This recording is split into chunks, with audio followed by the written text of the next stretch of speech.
les comentaba que en la clase de hoy vamos a estar viendo el modelo de Ramsey, una versión un poco simplificada. El modelo de Ramsey, que es un modelo, o sea, si lo comparan con el modelo Solow en términos temporales, me dirán, ajá, pero ¿cómo es que es más complejo que el modelo Solow si el modelo de Ramsey es de 1928 y el modelo Solow es de los 60? Y bueno, la respuesta es que el modelo de Ramsey inicialmente era relativamente básico, pero mantenía en parte como que algunos de los supuestos que vamos a estar viendo ahorita. Y luego Cass y Koopmans se encargaron de refinarlo y estructurarlo en términos matemáticos mucho mejor en los 60. O sea, es un modelo que en los 60, después del modelo Solow, eh, fue refinado, fue como rescatado de los años 20 y refinado para, como para hacer un poco más profunda la conversación. De hecho, el modelo de Solow, perdón, se puede ver como una versión del modelo de Ramsey específica, o sea, como un caso específico dentro del modelo de Ramsey, donde tienes una tasa de ahorro constante. O sea, recuerden que en el modelo de Solow, al final llegamos a la conclusión de que si no incluyes la tecnología, a largo plazo, no existe crecimiento económico en términos per cápita y el crecimiento económico está únicamente determinado por el crecimiento poblacional. Y si agregamos el factor tecnología, entonces el crecimiento per cápita está determinado únicamente por esa tasa exógena de crecimiento tecnológico y el crecimiento en términos nominales está determinado tanto por la tasa de crecimiento tecnológico como por la tasa de crecimiento poblacional. ¿Okay? Entonces, al final terminas estando sujeto a dos variables exógenas que se determinan fuera del modelo. Y no solo eso, sino que en el estado estacionario te comportas de esa manera, pero el estado estacionario como tal está determinado casi exclusivamente por la forma que tenga la función de producción, que es como que algo, o sea, teóricamente no nos dice mucho, eh, y la tasa de ahorro. Y esa tasa de ahorro es una variable exógena. O sea, bueno, obviamente también está determinado por la tasa de precisión y tal, cuando la multiplicas por el acervo de capital y la restas, pero como que la variable, o sea, uno no puede controlar la tasa de precisión. La tasa de ahorro, que en teoría, entre comillas, uno sí podría eh, cambiar si llega a haber algún choque social, o sea, si de alguna manera existe una campaña o algo, o uno puede tomar políticas públicas que, por ejemplo, le afecten con un choque a esa tasa, o sea, afecten los incentivos que llevan a la sociedad a determinar esa tasa promedio de ahorro. Entonces, como que esa variable que es el ahorro, que termina siendo bastante influyente a la hora de determinar el, el estado estacionario, y a la hora de determinar si estamos cumpliendo o no la regla de oro de consumo a largo plazo, es una variable exógena en el modelo solo. Entonces, el modelo Ramsey, una de las cosas positivas que tiene es que endogeniza la tasa de ahorro. Entonces, ¿y cómo lo hace? Bueno, vamos a poner aquí la pizarra. Básicamente, el modelo de Ramsey lo que hace es que intenta modelar de una mejor manera el lado de los hogares. O sea, como que el mecanismo de toma de decisiones de los hogares. Entonces, en vez de tener un lado de los hogares que simplemente era que la renta es igual a lo que se ahorra más lo que se gasta, o sea, en vez de tener un supuesto tan simple como ese, que tenía el modelo de Solow, el modelo de Ramsey intenta modelar un poco mejor, la función de utilidad de los hogares. Entonces, ¿qué dice el modelo de Ramsey? Bueno, que los hogares van a intentar maximizar una función de utilidad.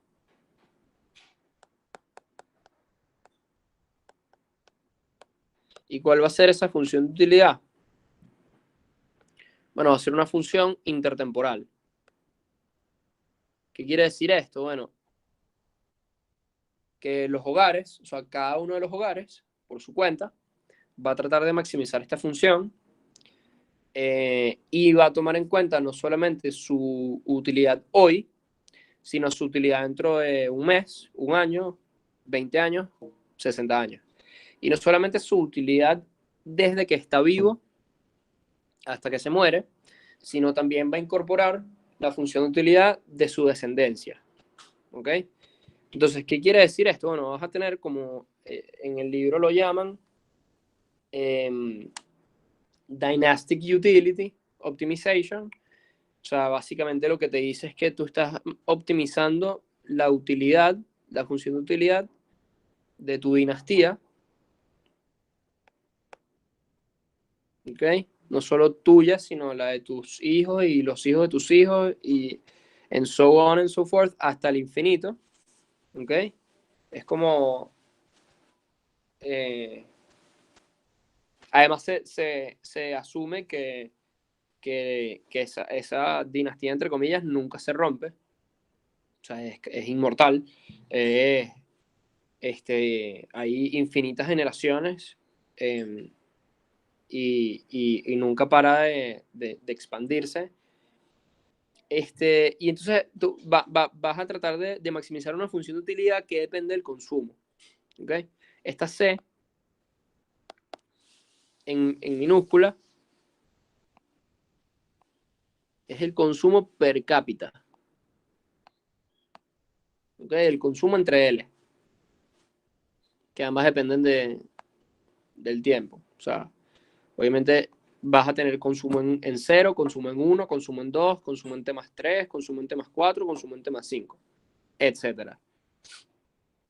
¿Ok? Entonces, no solamente vas a maximizar el consumo hoy, sino el consumo mañana, sino el consumo pasado mañana, en un año, en 10 años, en 50 años, y de tus hijos y tú, etc. Pero, obviamente, hay un supuesto que es que no todo el consumo vale lo mismo. O sea, así como yo prefiero comerme una hamburguesa hoy que comerme una hamburguesa mañana, o prefiero comprarme un carro hoy que comprarme el mismo carro dentro de un año, si tuviera la capacidad de comprarlo, yo voy a preferir, por ejemplo, o sea, así como hay una tasa de descuento personal, hay una tasa de descuento intergeneracional también. ¿Ok? Vamos a asumir que es la misma en este caso. Pero, o sea, esto que lo que quiere decir es que así como yo prefiero comerme una hamburguesa hoy en vez de dentro de un año, yo prefiero comerme una hamburguesa yo que a que se la coma mi nieto. ¿Ok? Entonces, ¿qué quiere decir eso? Igual me va a dar placer dejarle dinero a mi nieto para que se coma una hamburguesa dentro de 50 años, 60 años, aunque eso me genera utilidad hoy descontada, obviamente prefiero comérmela yo hoy. O sea, me va a generar el 100% de la utilidad potencial, me la va a generar hoy, y mañana me va a generar un poco menos, capaz 99%, 98%, 95%, 90%, depende de la persona. Y si se la come mi hijo dentro de 30 años, me va a generar, no sé, ponte que me genere el 10% o el 30% de la utilidad que me generaría a mí hoy. Entonces, esto lo vamos a multiplicar por un factor que está linealizado ¿ok? Donde, o sea, que lo vamos a esquematizar como E a la menos rho. Rho es esta, lo voy a escribir varias veces porque es como una P diagonal, ¿ok? Rho es una letra griega, igual que las que hemos ido utilizando en el modelo Solow. Entonces, ese rho va a ser la tasa de descuento. Si esa tasa de descuento es cero, fíjense que esto está en negativo, el exponente, y depende del tiempo. Entonces, ¿qué quiere decir esto? Bueno, esto en realidad está escrito así.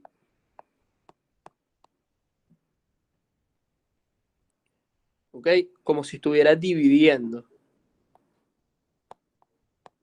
¿Y qué quiere decir esto? Bueno, que si aumenta t, cada periodo que pasa, cada periodo que aumenta t, o sea, al comienzo t es 0, luego t es 1, luego t es 2, luego t es 3 y así. En la medida que va aumentando t, va aumentando el denominador de la fracción y eso me va descontando, me va reduciendo la utilidad en ese momento. ¿Okay? Entonces, por ejemplo, en el periodo 0, esto sería igual a t, perdón, a u, que depende del consumo en 0, entre e a la menos rho por 0. ¿Cuánto es e a la menos rho por 0? 1. ¿Ok? Entonces, la utilidad en 0 es esto.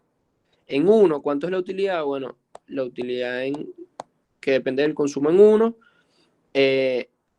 la divides entre e, perdón, menos no, la divides entre e a la rho por 1, ¿ok?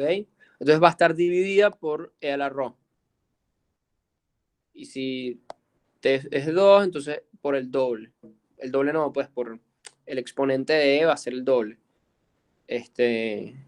Y lo linealizas y tal. Entonces, ¿qué quiere decir esto? Bueno, que la tasa de descuento, que es rho, si rho es 0, ¿ok? Entonces no hay descuento.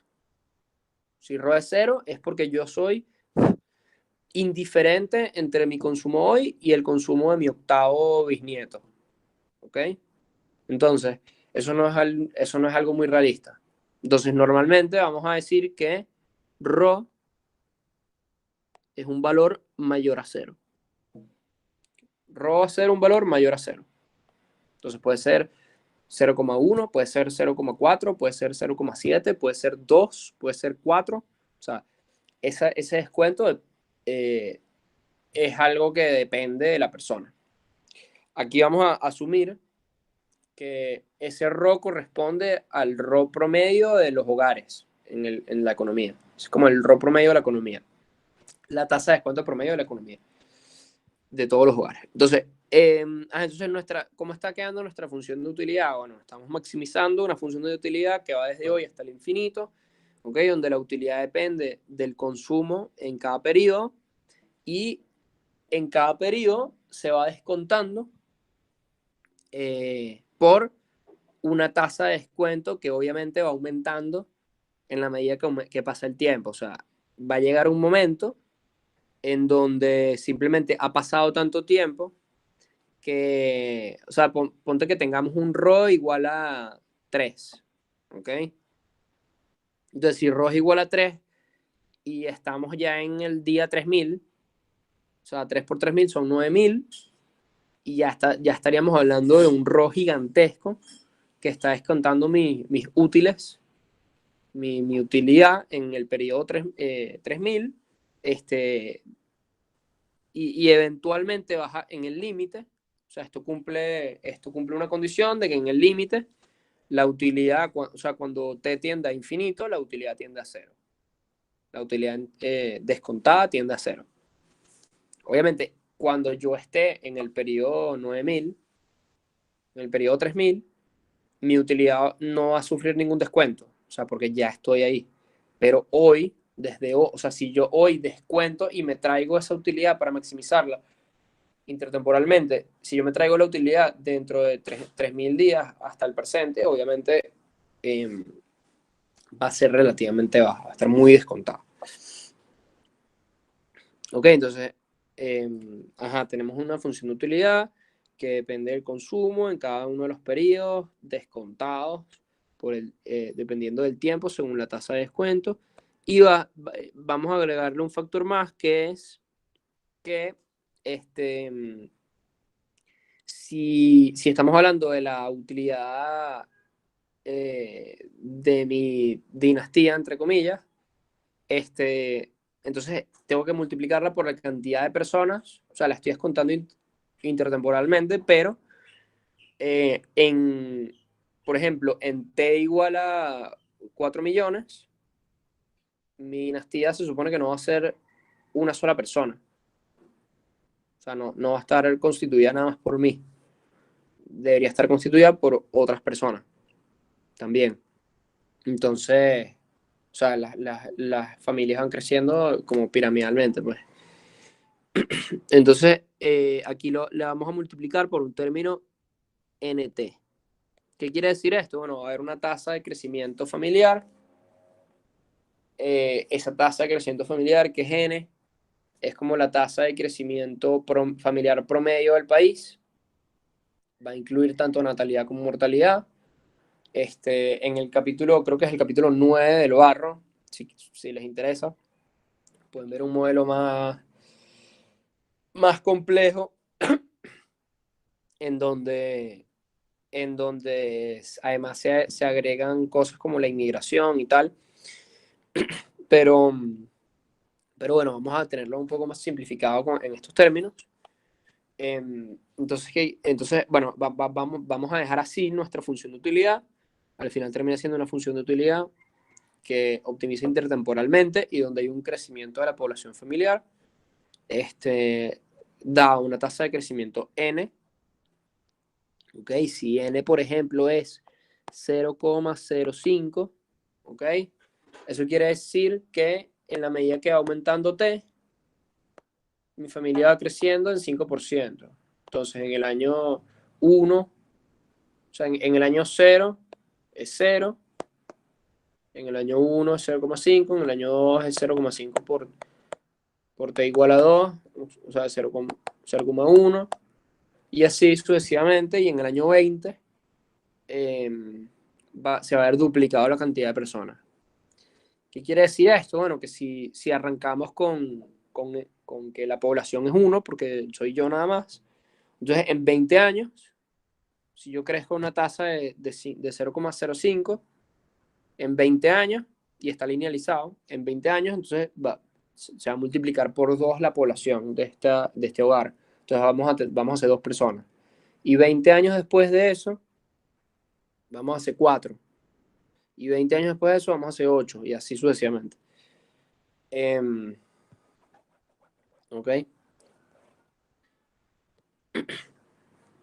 Entonces, vamos a ir arrancando con los supuestos. Entonces, como ustedes recuerdan del modelo de Solow, o sea, no les voy a volver a hacer, ya les hice la introducción desde el punto de vista de los hogares. Esta es la función de producción que maximizan. Ahora, desde el punto de vista y bueno, y en el libro, en el Barro, esto luego lo optimizan como hacen ustedes en micro, sujeto a una restricción que es el presupuesto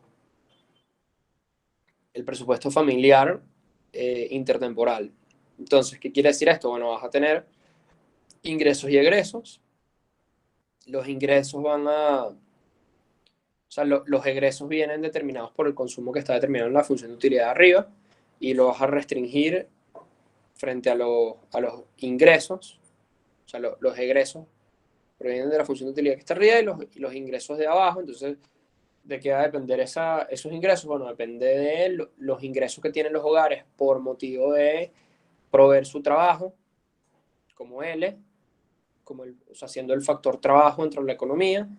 También los hogares pueden ganar dinero por la tasa de interés, rentando su capital, ¿ok?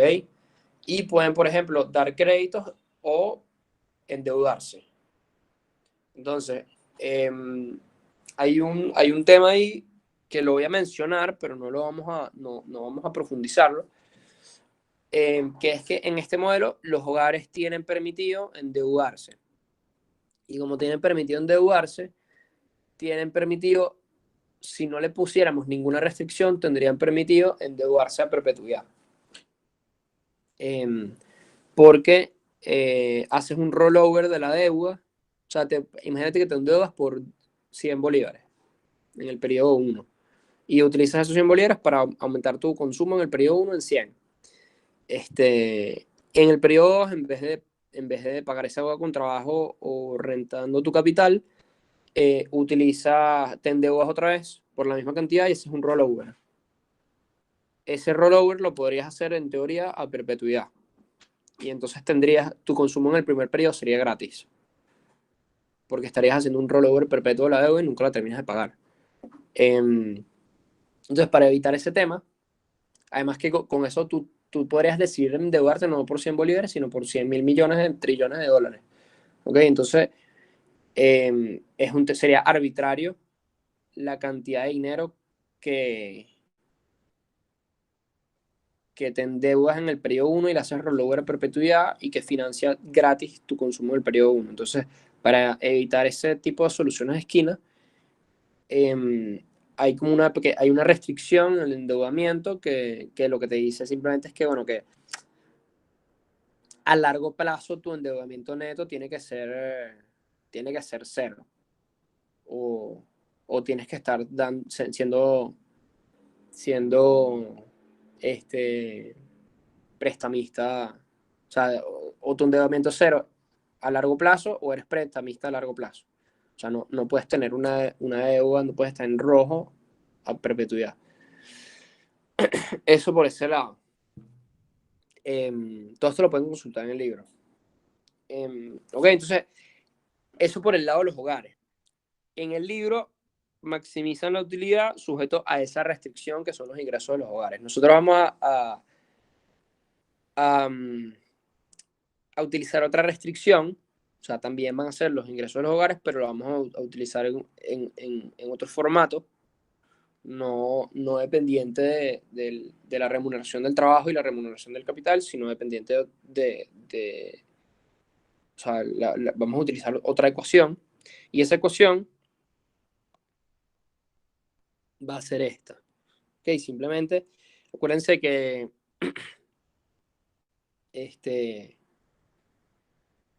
en términos por trabajador, en términos per cápita, okay, la renta es igual a lo que se consume más lo que se ahorra.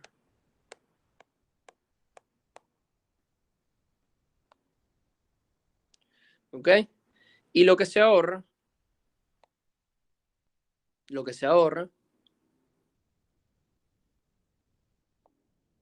es ese Y. ¿Ok? La tasa de ahorro por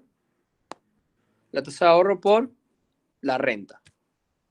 ¿Ok? Entonces nosotros vamos a arrancar, o sea, vamos a tomar Y, vamos a maximizar la utilidad sujeto a una restricción de Y, pero en vez de tomar Y como los ingresos, vamos a tomar Y como los gastos. Es lo mismo, al final es el mismo Y, pero es otra ecuación. O sea, a ver, son otras las variables de la ecuación, de la misma ecuación. Entonces, y ese Y, recordamos que es uno de los factores en la ecuación de movimiento, en la ecuación de variación temporal del capital per cápita, que es el capital por trabajador. Entonces, ese Y, o sea, la variación en el tiempo del capital por trabajador es igual a ese Y menos N más la tasa de precisión por K. ¿Ok? Entonces, nosotros vamos a utilizar o sea, vamos a despejar ese Y. Vamos a despejar ese Y de aquí. y tenemos como resultado que esto es igual a la variación del capital en el tiempo más el capital por trabajador en el tiempo, más N más la tasa de precisión por K. ¿Ok? Esto todo en términos por trabajador, no está en términos absolutos. ¿Ok? Entonces, eh,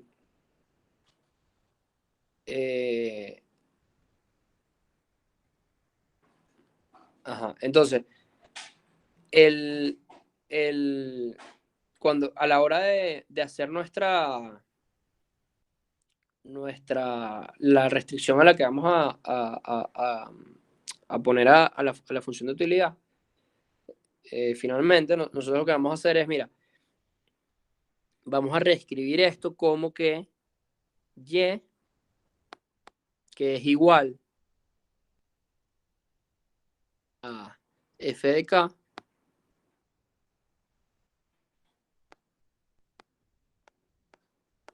¿ok? A la función de producción que está en términos del capital por trabajador, por todo este tema que cumple las condiciones de INAH, es homogéneo y tal, entonces puedes sacar el trabajo para afuera y lo dejas dividiendo la función los dejas dividiendo el capital, entonces te queda en términos del capital por trabajador, etc. Entonces, todas esas mismas condiciones que cumplía la función de producción en el modelo de solo, entonces podemos reescribir esto como que está en función es una función que está en función del capital por trabajador. ¿Ok? Y esto va a ser igual, ¿ok? Como habíamos dicho arriba, a lo que se consume y lo que se ahorra. Entonces, el consumo, vamos a poner la C minúscula, que es esta misma de acá,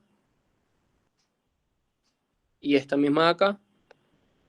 ¿Ok? El consumo, esto va a ser no va a ser la tasa de consumo, sino el consumo, va a ser un número grueso, va a estar en dólares, por ejemplo. ¿Ok? Va a ser el consumo por trabajador. Y al igual que arriba, o sea, Y va a ser igual a lo que se consume más lo que se ahorra. Entonces Y va a ser igual a lo que se consume más ese Y.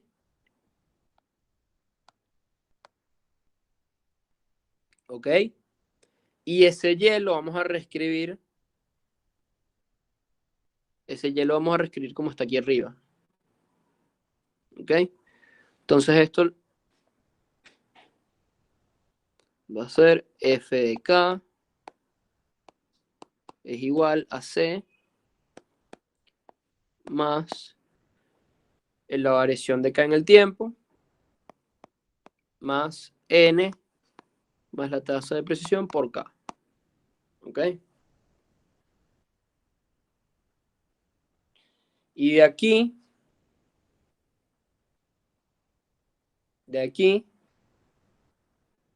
vamos a despejar la variación del capital en el tiempo.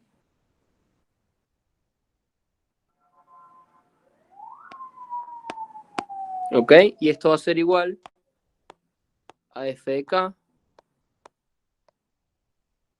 Y rodamos al lado izquierdo en negativo el consumo por persona y N más la tasa de precisión por K. ¿Ok?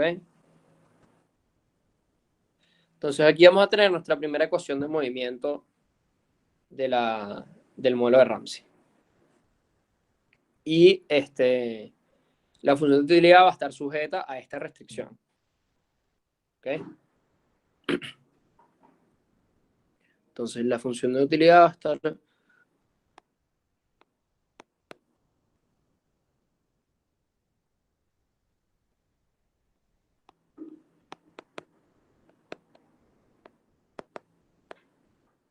a estar sujeta a esto. Ok, entonces vamos a llevárnoslos para la siguiente lámina. Entonces, recordamos que tenemos una función de utilidad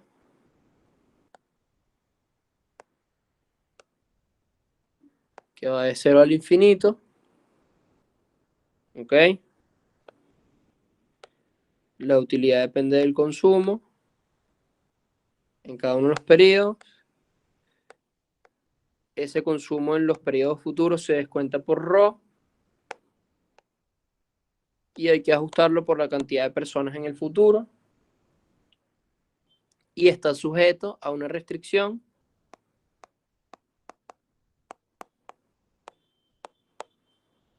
que es la ecuación de movimiento del capital. ¿Ok?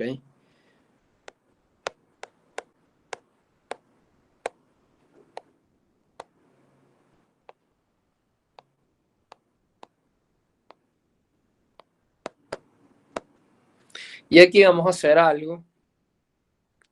Ustedes deben estar viendo micro 3, ¿no? Aunque creo que esto es el micro 2. Ustedes, bueno, saben, me imagino que saben optimización de Lagrange y todo eso, ¿no?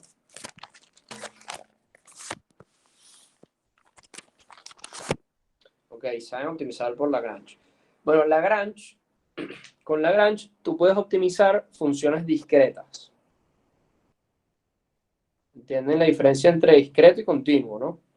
En términos matemáticos. Okay, una función discreta es así y una función continua es así. ¿Ok? Entonces, con Lagrange se puede optimizar funciones discretas y lo que vamos a utilizar para optimizar funciones continuas es un hamiltoniano. ¿Ok? Optimización de Hamilton. ¿Ok? Entonces, ¿se acuerdan de el operador de Lagrange?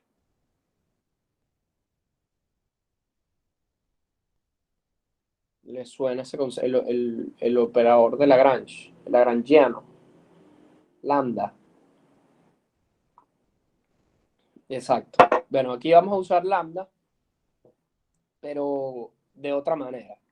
O sea, vamos a hacer como otro procedimiento matemático que no es Lagrange, sino el hamiltoniano.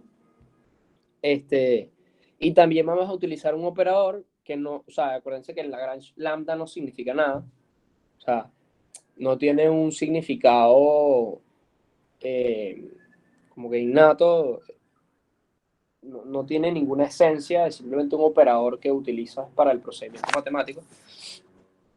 Y aquí vamos a hacer algo parecido. ¿Ok? Entonces, cuando estás haciendo optimización dinámica, es porque tienes ecuaciones en movimiento. Una ecuación en movimiento es algo como esta, la de K, ¿ok? Donde uno de los factores es una variación en el tiempo. En este caso, K con el puntico arriba, ¿ok?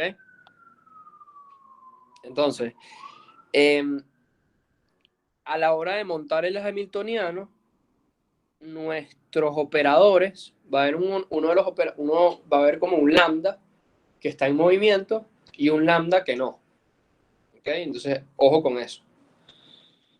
Entonces, vamos a tener un operador del hamiltoniano que va a estar en movimiento y otro que no.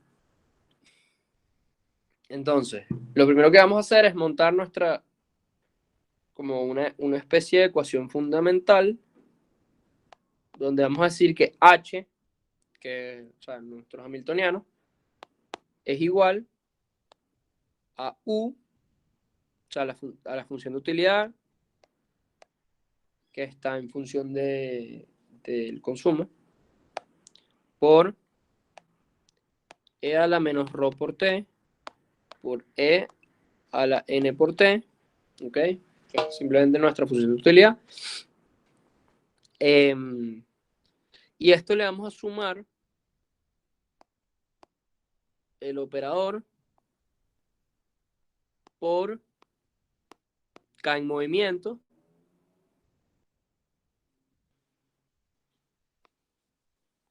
y le vamos a sumar también el operador en movimiento por K. ¿Ok? ¿Entienden ahí lo que dice, no? O sea, tienes una primera parte del hamiltoniano, ¿ok? Es nuestra función de utilidad de aquí arriba. Una segunda parte es el operador estático y la ecuación de movimiento a la que es tu restricción, que es cada puntico. Y luego tienes el operador en movimiento y K estática. Okay, el acervo en este momento. El acervo capital en este momento por trabajador. Entonces, lo que vamos a hacer es que vamos a derivar para sacar las condiciones de primer orden. Okay, vamos a derivar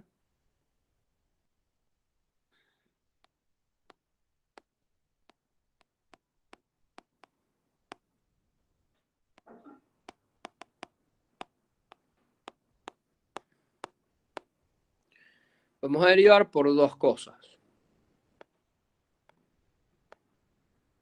Vamos a derivar por C y vamos a derivar por K. ¿Por qué vamos a derivar por C y por K? Bueno, vamos a derivar primero por K, o sea, bueno, primero por C y luego por K, pero vamos a derivar por K porque es la variable que estamos utilizando en movimiento. Y vamos a derivar por C porque nosotros lo que queremos hallar con esto es la ecuación de movimiento del consumo. ¿Ok? ¿Por qué queremos hallar la ecuación de movimiento del consumo? Bueno, porque en el modelo de Ramsey, como les comenté antes, primero, la tasa de ahorro es endógena, o sea que varía en el tiempo. Y segundo, nosotros queremos hallar, o sea, como la decisión de consumo es una decisión que depende de la utilidad intertemporal, nosotros queremos saber cuál va a ser nuestro consumo a lo largo del tiempo. Y una vez que determinamos cuál va a ser nuestro consumo a lo largo del tiempo, vamos a poder determinar cuál es nuestro consumo hoy. ¿Ok? Entonces, lo que nosotros queremos hallar con esto es cuál va a ser nuestro consumo hoy y cómo va a variar en el tiempo, si va a aumentar o va a disminuir en el tiempo. Y luego podemos hallar a qué velocidad va a aumentar o disminuir. Entonces, entonces vamos a derivar esta que tenemos aquí arriba. Vamos a derivar esto con respecto al consumo y con respecto al capital. Entonces, cuando lo veríamos con respecto al consumo, lo vamos a hacer bastante simplificado. O sea, no nos vamos a volver locos con derivadas internas y cuál es la forma de la función de utilidad y no sé qué. O sea, bueno, lo único que sí les voy a decir es, miren, y paso nos devolvemos para acá atrás, la función de utilidad es una función creciente a una tasa decreciente. ¿Ok? ¿Qué quiere decir eso? Bueno, la primera derivada de la función de utilidad es positiva. ¿Ok? Y la segunda derivada de la función de utilidad es negativa. ¿Qué quiere decir eso? Bueno, que la función de utilidad va a tener esta forma. ¿Ok? Va a crecer. A medida que aumenta el consumo, va a crecer la utilidad, pero cada vez menos. Entonces, esa es la forma de la función de utilidad. Va a tener rendimientos crecientes. Entonces, vamos a derivar esta utilidad con respecto al consumo, entonces, y la respuesta va a ser simplemente, bueno, la primera derivada de la utilidad, o sea, no nos vamos a poner a ver cómo es eso internamente. Luego, y bueno, y que nos queda multiplicado por los dos factores a los que lo multiplican, menos ρ por t y a la nt. ¿Ok? Y vamos o sea, como en el tercer término, por ejemplo, aquí, en ningún lado hay consumo. Entonces, eso básicamente lo tachamos. Pero en el segundo término, a lo interno de la ecuación de movimiento de acá, tenemos un factor que es el consumo. ¿Ok? Entonces, dentro de cada puntico, si derivamos cada puntico, con respecto al consumo por trabajador, eso es igual a 1. Entonces, 1 por lambda, lambda. Y entonces lo que nos queda es esto sumado por el operador.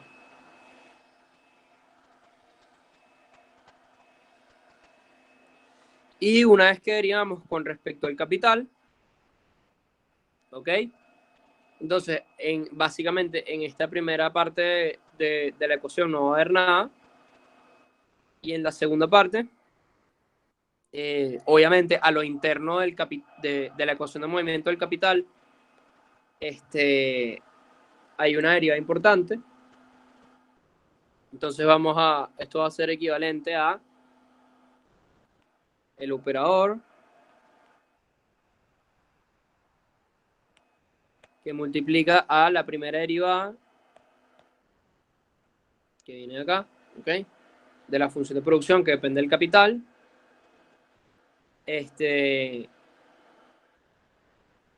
Y también vamos a tener que tomar en cuenta este factor que está aquí. ¿Ok? Entonces vamos a restarle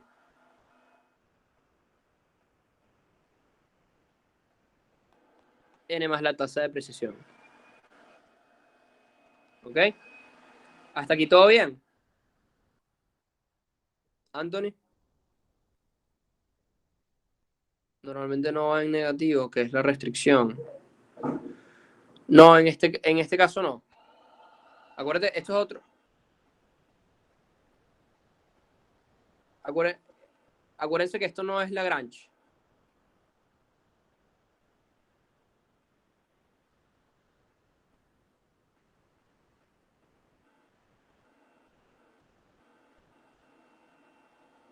Ah, no.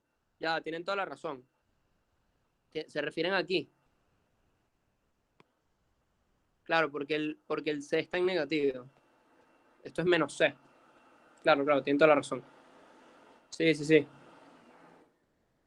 tienen toda la razón. Bueno, y obviamente esto, o sea, la restricción es, mira, la condición de primer orden es, mira, derivas con respecto al consumo iguales a 0. Y lo mismo aquí abajo, derivas con respecto al capital y lo igualas a 0. Bueno, entonces, y luego, este último factor que está aquí, una vez que haríamos por capital, hay que sumar el operador en movimiento. ¿Ok? Igualamos a 0. Sí, menos mal que me lo dijeron. Ok, entonces o sea, a efectos prácticos nada más, vamos a llamar a esto la primera ecuación, esto la segunda. La segunda vamos a reescribirla.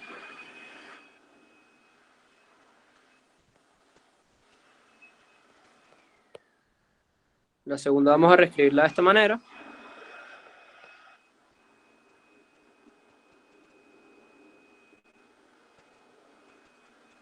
Me disculpan el ruido.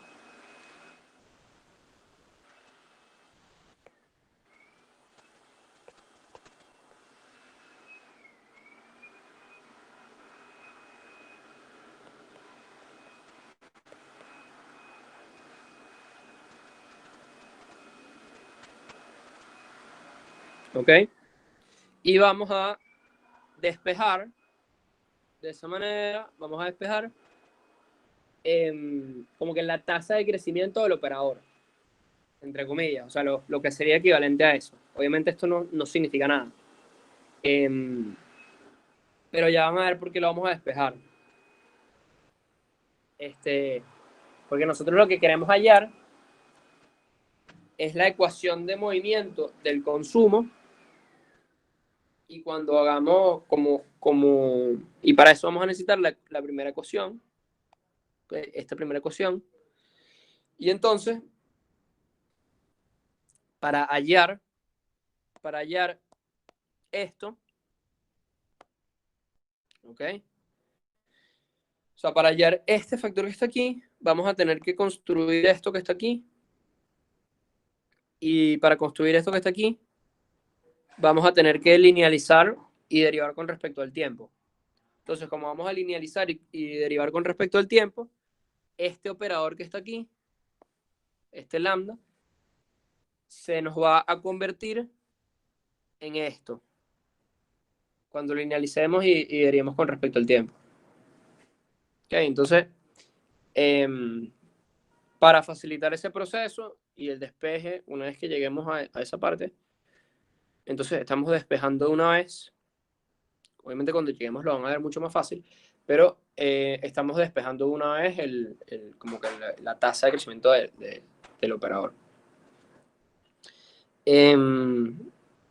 Ok, entonces, bueno, la primera, vamos a llevarnos esto a la siguiente lámina.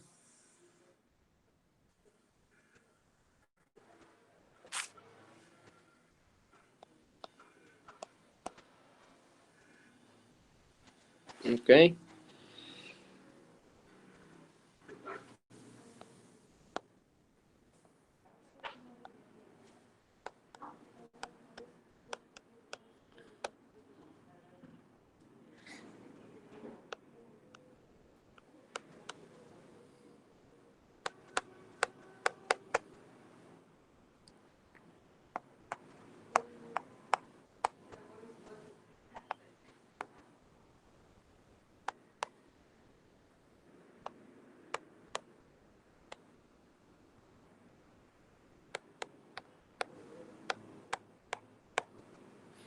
Ok.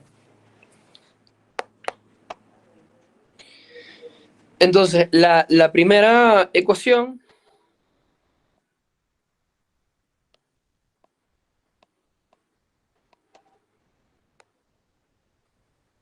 vamos a linealizarla.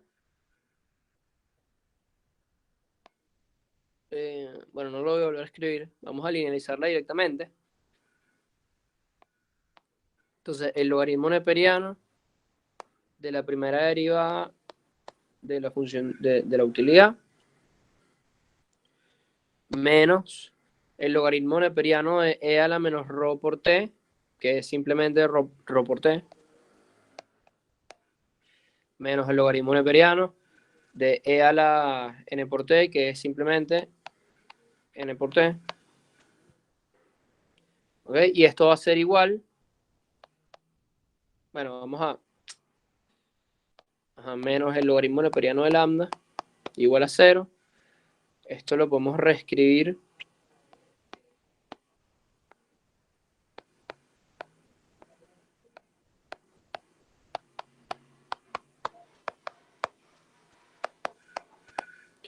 pasando el lambda hacia el otro lado.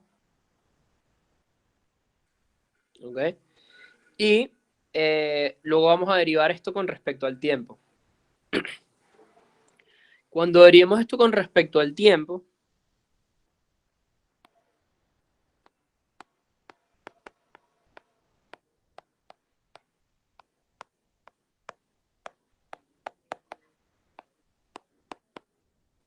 ¿okay? Cuando derivemos esto con respecto al tiempo,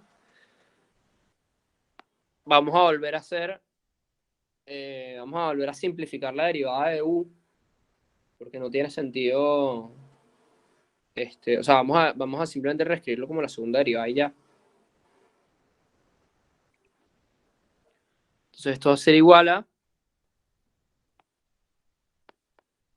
la segunda derivada de u,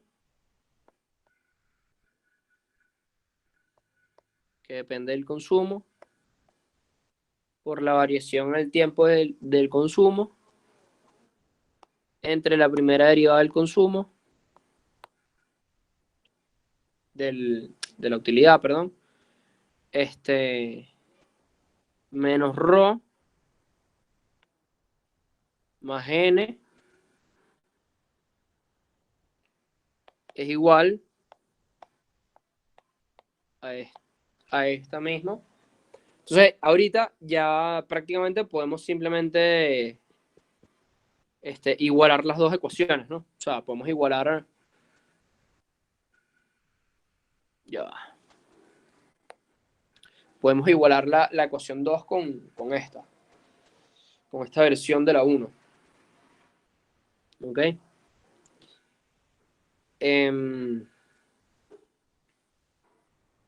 Entonces, esto vamos a reescribirlo un poco. Vamos a separar.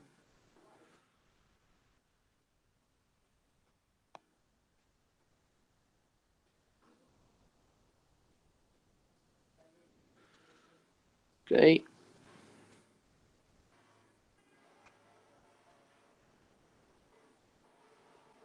Bueno, no, déjame. Vamos a terminar de todos los despejes y luego les explico. Lo que pasa es que aquí hay un dato importante que hubiera sido bueno darles. No se los doy a tiempo, pero se los doy al final. Ok, entonces, bueno, básicamente lo que vamos a hacer es que vamos a igualar ambas. Entonces,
y de aquí vamos a despejar.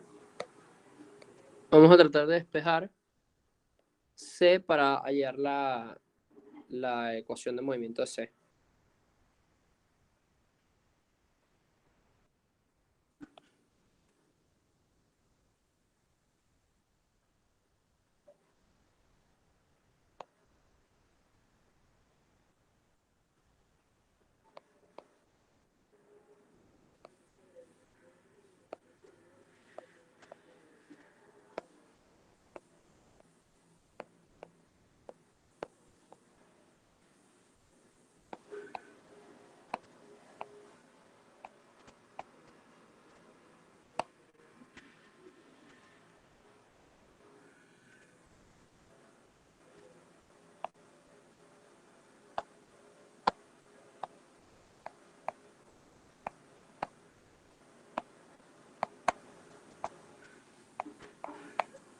Okay.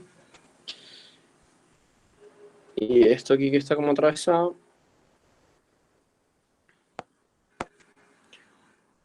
Se tachan las N.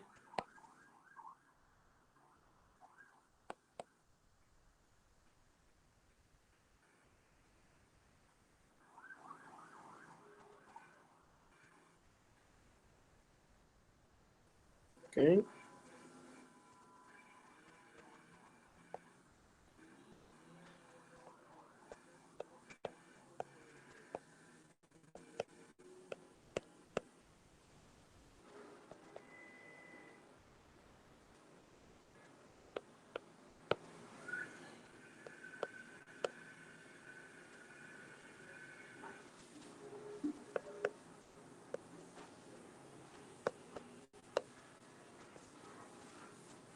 Ok. Otra manera de verlo, pueden multiplicar, o sea, pueden sacar el negativo eh, de aquí adentro del corchete y sacarlo para afuera. Y reescribir esto de esta manera.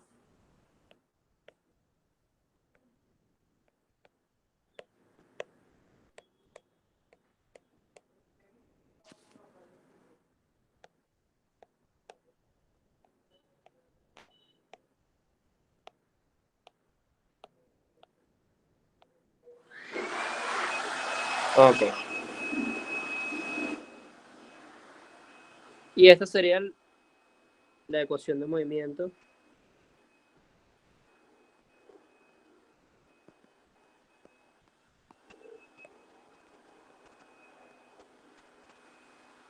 del consumo.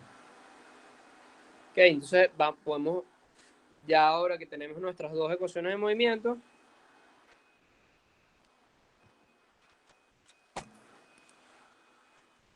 ok,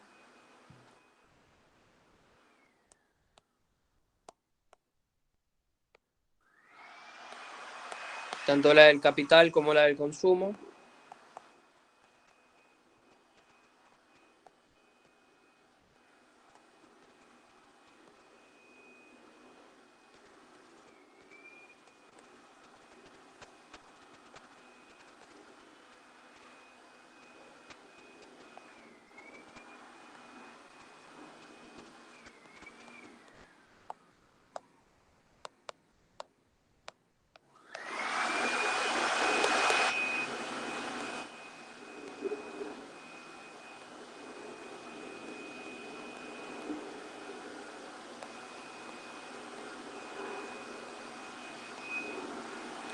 Ok, entonces ahorita podemos evaluar qué sucede en el estado estacionario y podemos intentar graficar un poco cómo, cómo sería el equilibrio, o sea, cómo se llegaría de un estado a corto plazo al equilibrio estacionario de largo plazo, tanto en términos del capital como en términos del consumo. Ok, entonces, en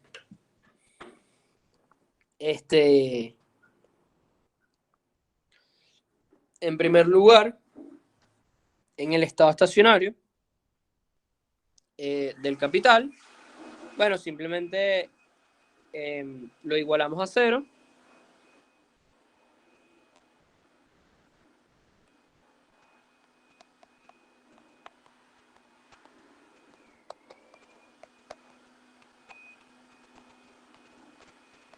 En el estado estacionario, el movimiento del capital es cero y el movimiento del consumo es cero. Entonces, en primer lugar, en términos del capital, si no hay movimiento, entonces la función de producción per cápita menos n más la tasa de precisión por K van a ser igual al consumo. Okay, en primer lugar, sabemos que el consumo va a ser igual a esto. Y en cuanto, o sea, cuando el estado está, cuando el capital no está en movimiento, entonces el nivel de consumo va a ser igual a ese, va a ser igual a la derivada eh, no, perdón, la derivada no, va a ser igual a y. Ok, esto es simplemente y.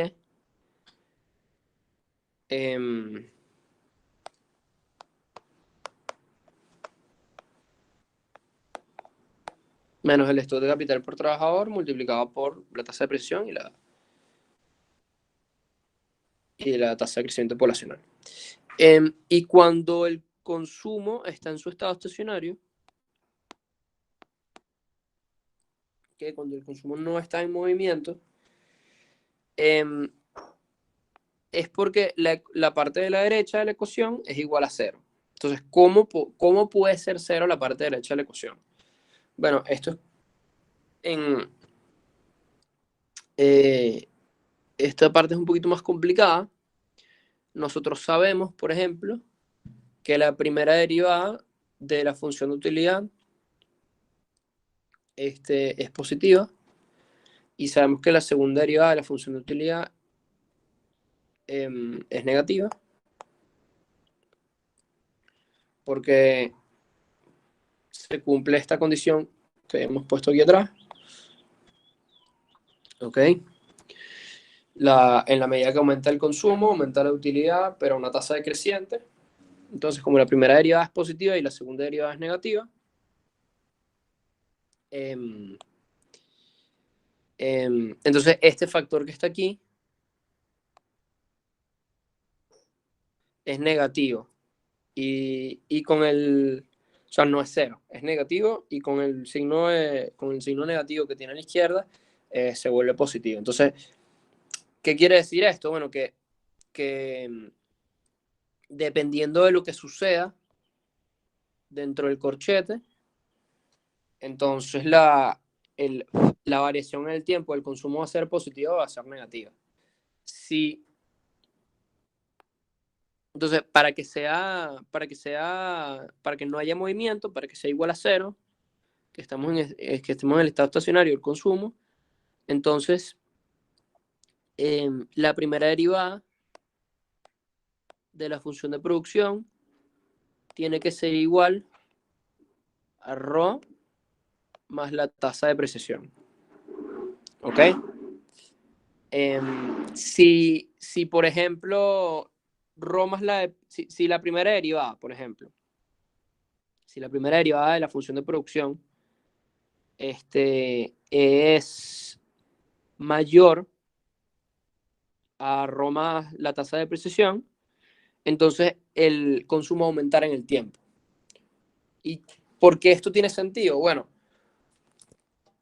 si la función de producción tiene rendimientos decrecientes, o sea, positivos pero decrecientes, igualito que la función de utilidad que hemos visto antes, y que la función de producción que vimos en el modelo de Solow, ¿okay? Si la función de producción tiene esta pendiente, entonces la pendiente se supone que se va haciendo, o sea, la derivada de la función de producción se supone que se va haciendo cada vez menor. Y si estamos en un punto, donde la primera derivada de f de k es mayor a ρ más la tasa de precesión, es más probable que estemos en un lugar por aquí, ¿okay? Que estemos al comienzo de la curva. Pónganse, imagínense por aquí más o menos. Entonces, si el punto en donde la derivada es igual a ρ más la tasa de precesión es este, por ejemplo, ¿ok? Entonces, a un menor k, ¿ok? A un menor k va a ser mayor y a un mayor k va a ser menor. ¿Ok? Entonces, a la derecha, por ejemplo, aquí, lo más probable es que la primera derivada de la función de producción sea menor que ρ más la tasa de precesión. Esa parte la entienden, ¿no?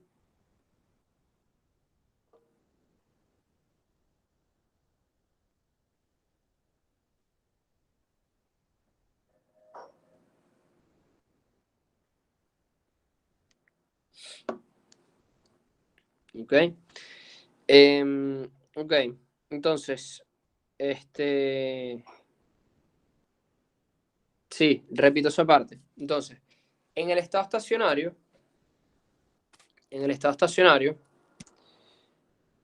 final, tanto K como C están en su estado estacionario.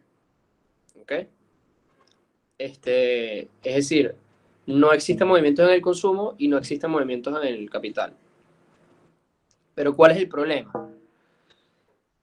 Cuando el capital está en estado estacionario, el nivel de consumo es una constante.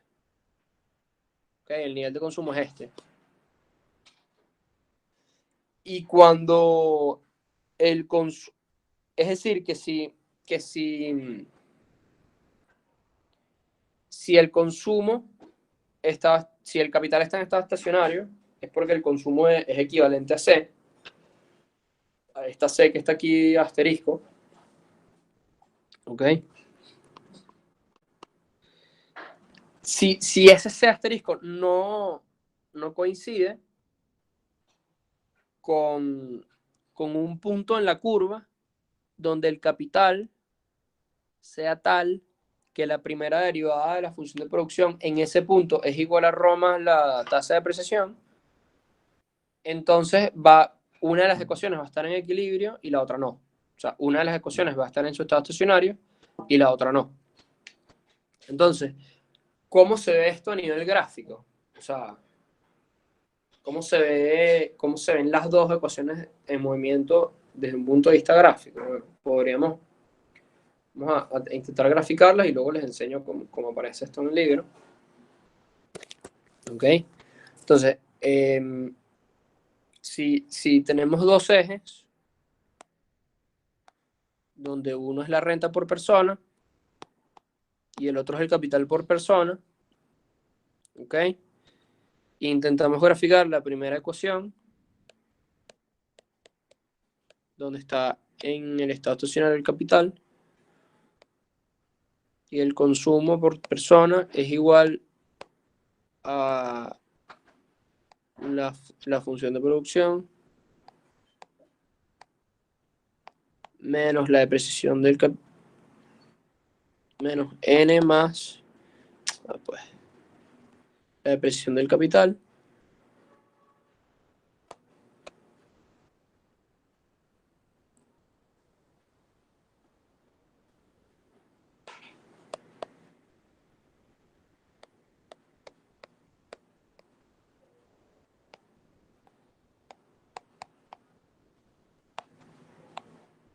por K.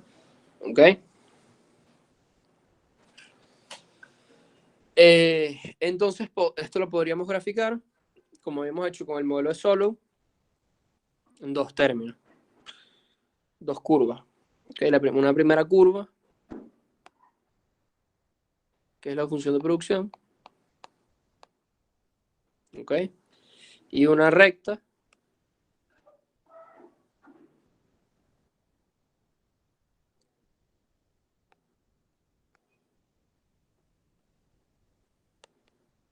ok, esto lo recuerdan, esto es básicamente el modelo de Solow, casi, o sea, casi que lo mismo, pues. Y, o sea, esta es la ecuación de movimiento del capital, que básicamente es la misma. Y la distancia entre ambas es el consumo.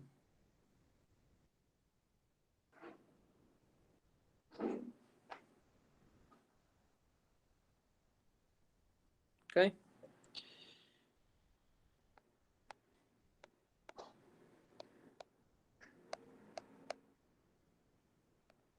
Y así.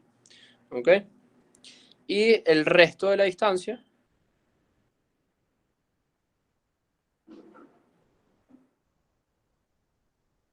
es lo que se invierte.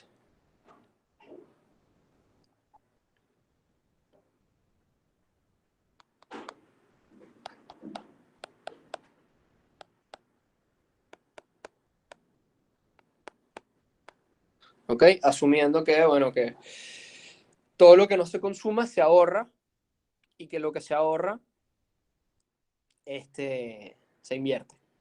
¿Ok? Bajo ese supuesto de que todo lo que no se consume se ahorra y todo lo que se ahorra se invierte mediante el sistema financiero, entonces la distancia entre la recta roja y el eje X es la inversión y la distancia entre la recta roja y la curva azul es el nivel de consumo en cada uno de esos distintos niveles de capital. Y con eso construimos, o sea, si asumimos que esto era estilo del mismo modelo de Solow, con esto podemos construir, si nosotros aplanamos este gráfico, ¿ok? Básicamente, imagínense que le damos una vuelta a esto, den una vuelta a su pantalla y tengan como si como si la recta roja fuese el eje X y esta raya que sale por aquí fuera el eje Y. ¿Ok? Pueden más o menos reescribir esta gráfica de esta manera. ¿Ok?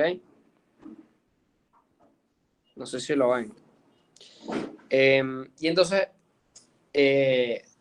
donde el eje Y es el consumo,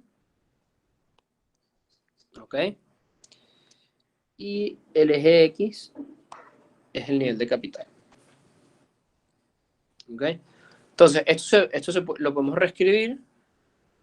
Vamos a hacer otra gráfica. ¿Ok?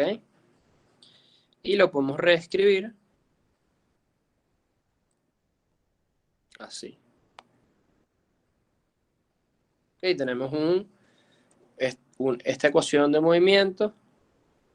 O sea, esta curva que está aquí, en cada una de estas curvas,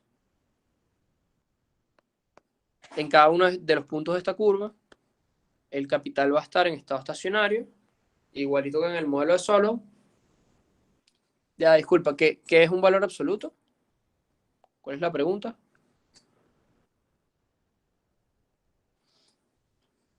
Anthony. ¿Cuál gráfica?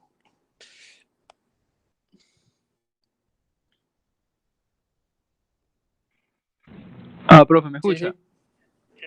Ok, que la raya, la modificación que usted le hizo a la gráfica, que es como dos rayas rojas, ¿es solo casualidad que parece un valor absoluto o tienen algo que ver con eso? Para dividir No, cuál parte es el consumo y cuál parte es lo de la inversión. es que no veo dónde hay valor absoluto. La raya que colocó roja, Ajá, eso no tiene nada que ver con valor absoluto, ¿no? Porque sale como una B, como dice José. no lo veo. No, entonces no debe ser valor absoluto, olvídelo, profe. Gracias. No, o sea, les Chévere. puse, a ver, esta línea que está aquí, no sé si eso los confunde. Exacto. Se los puse porque si ustedes voltean la pantalla, ¿ok? Se imaginan que la línea verde es el eje X, pueden construir esta gráfica que está aquí. Exacto. Ah, ok. ¿Entiendes? O sea, de ahí viene, pues, de ahí viene, luego se construye esto que está acá. Listo. Chévere, profe, gracias. Entonces, con esto construyen esta curva de aquí, que es la eh, ¿cómo se llama? La, la, pues, la curva de los distintos estados estacionarios que puede tomar K. O sea, K puede estar en el estado estacionario en cualquiera de estos lugares. Y en C va a ser diferente. O sea, la ecuación de movimiento, la gráfica de la ecuación de movimiento del consumo va a ser diferente. Recuerden que es eh,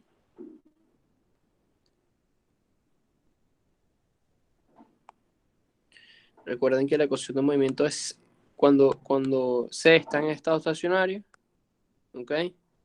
Es porque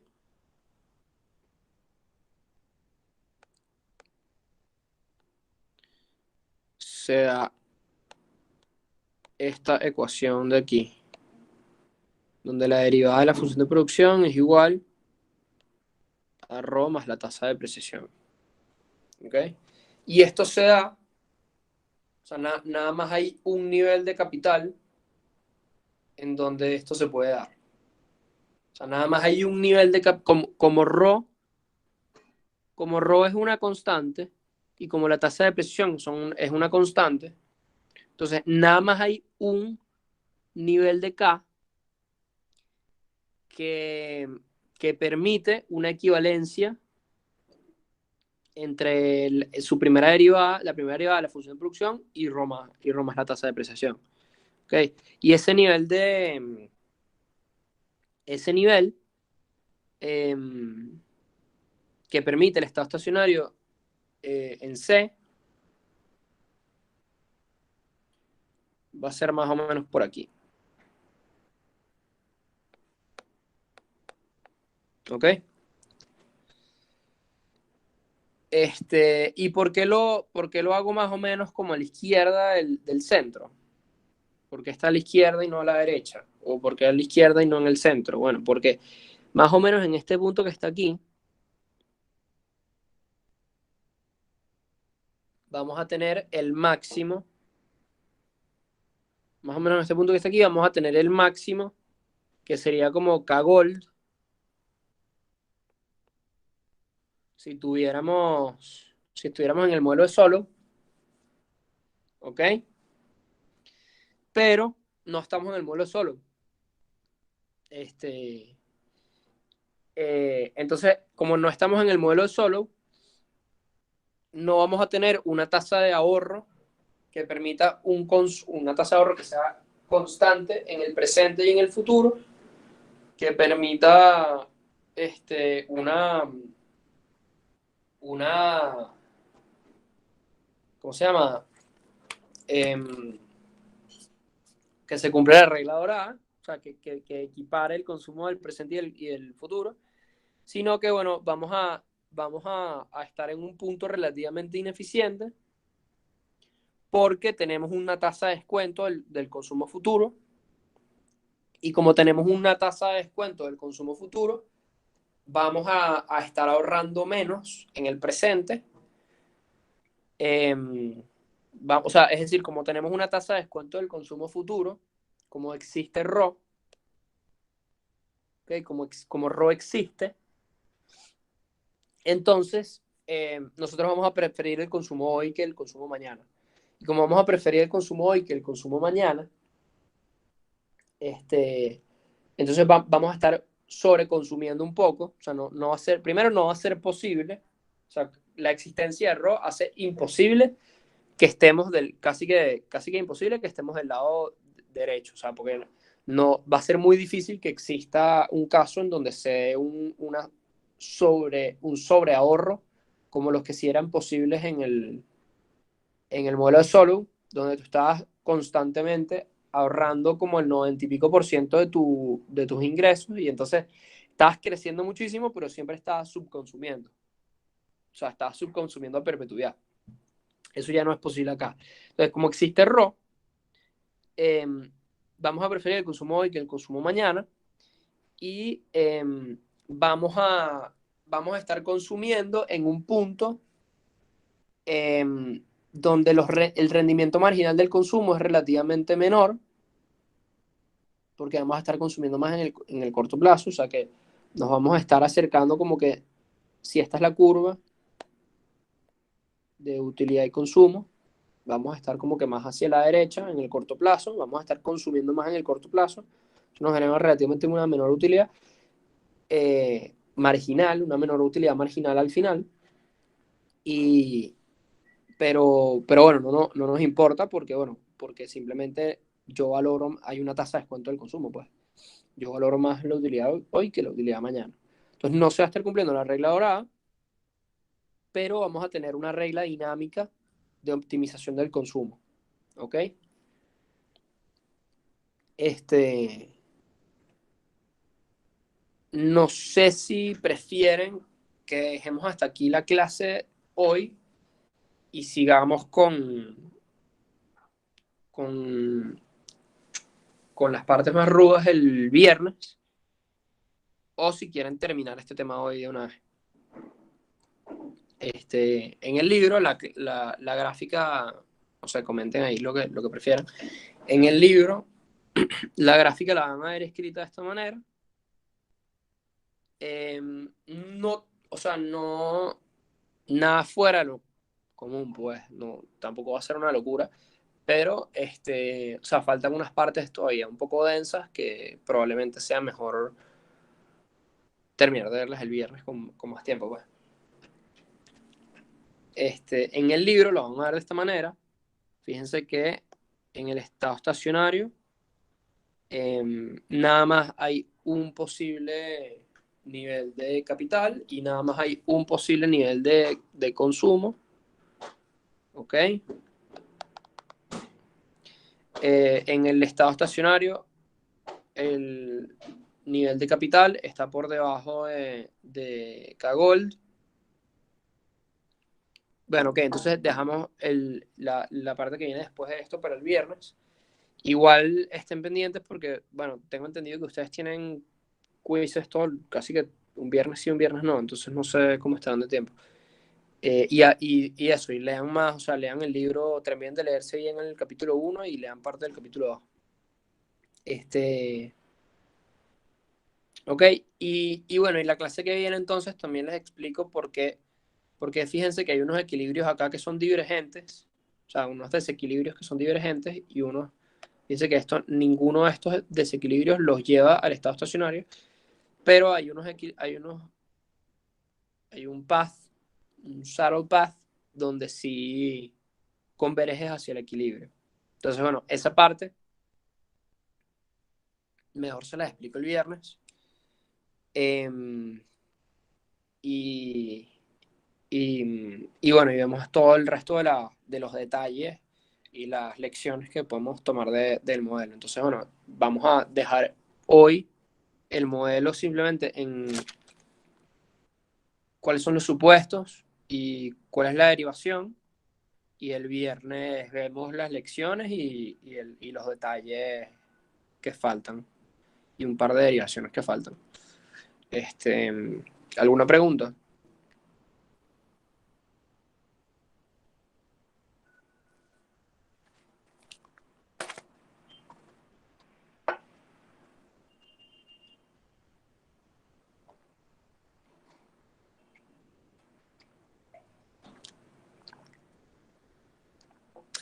La C asterisco, ese es el nivel de consumo en el estado estacionario. Esta que está aquí. O sea, si se fijan en el gráfico, en el estado estacionario del consumo, nada más hay un posible eh, nivel de capital. Y en el estado estacionario, donde tanto el consumo como el capital están en estado estacionario, ¿ok? Nada más hay un nivel de consumo. Entonces, ese nivel de consumo que está ahí es este.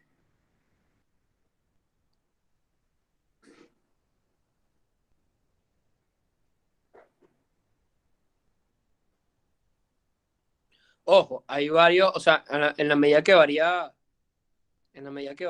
acá, varía, varía, varía también C. Pero si aquí ponemos, o sea, en la medida que varía K, varía C en esta ecuación de movimiento de K, y por eso tenemos todos estos puntos en la curva donde puede haber un estado estacionario. Pero si asumimos que este K es el K asterisco que proviene de aquí, ¿ok? Nada más hay una solución posible. O sea, nada más hay una solución posible donde ambos están en estado estacionario. Y es este punto que está aquí, que es compatible con este nivel de C.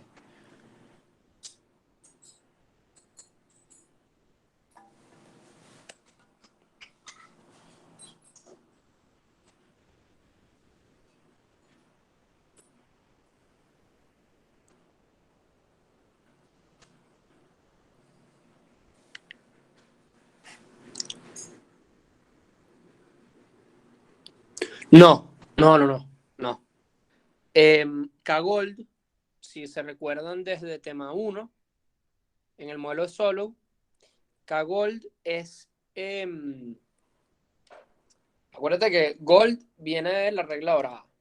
O sea, que es literalmente una regla bíblica de no le hagas a los demás lo que no quieres que te hagan a ti. Pues. O sea, es un... si quieres que tus antepasados ahorren, ahorra tú también. O sea, es como que hay un tema medio de inconsistencia dinámica porque es como el huevo y la gallina, quién lo va a hacer bien primero, pero es un tema de tratar de mantener, o sea, es un punto en donde el nivel de ahorro es constante, ¿okay? En el presente y en el futuro, y el nivel de ahorro es tal que maximiza tanto el consumo de hoy como el consumo de mañana. O sea, maximiza intertemporalmente la suma entre el consumo de hoy y el consumo de mañana. Si asumes que nada más hay dos periodos. O sea, si asumes que hay dos periodos donde uno es hoy y el otro es mañana, o sea, el otro es futuro en general, y sumas ambos, la regla de oro es donde eso se maximiza. ¿Ok? Donde el consumo de hoy y el consumo de mañana se maximizan. Por eso es que está en el pico. Fíjate que esto está en el pico de la curva. Es el punto máximo de consumo posible. ¿Ok? Y eso lo hacíamos derivamos esta ecuación, la ecuación de movimiento de K, la igualábamos a 0 para hallar el máximo de la curva, ¿ok? No sé si lo recuerdan, y despejábamos S, que terminaba siendo la tasa de ahorro que hacía que se cumpliera la regla dorada. Y esa tasa de ahorro, no sé si recuerdan esa curva, ¿ok? Esa tasa de ahorro, ese gold por Y, ¿ok? Que estaba aquí, era compatible con ese máximo,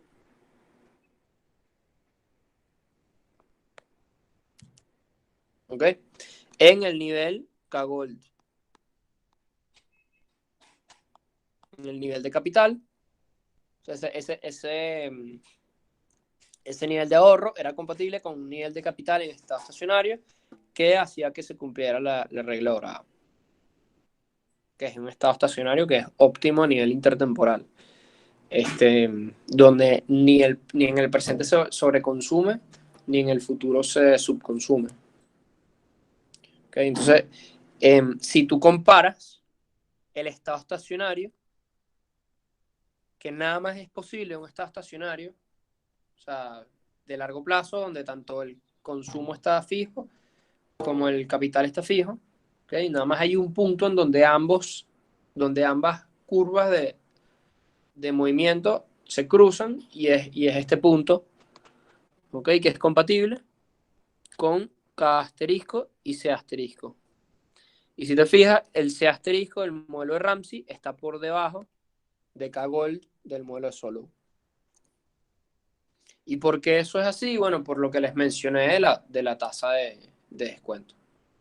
Que como existe una tasa de descuento, o sea, va a consumir más en el presente, eso va a causar que se subinvierta en el futuro, para el futuro, y en el futuro el nivel de inversión, como va a ser menor, va a ser compatible con un menor nivel de capital, y ese menor nivel de capital va a ser compatible con un menor nivel de PIB per cápita, y entonces como va a haber un menor nivel de PIB per cápita, va a haber un menor ingreso y va a haber un menor consumo a largo plazo en el estado estacionario, bla, bla, bla, comparado con K-Gold y C-Gold.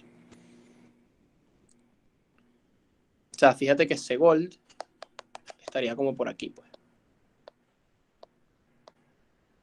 Obviamente no, bueno, no tan alto porque no lo dibujo muy bien, pero como por acá. ¿Ok? Entonces, bueno, lo dejamos hasta aquí y nos vemos el viernes. Ya intenten repasar un poco más con el libro para que estén más al día y entiendan mejor la clase del viernes.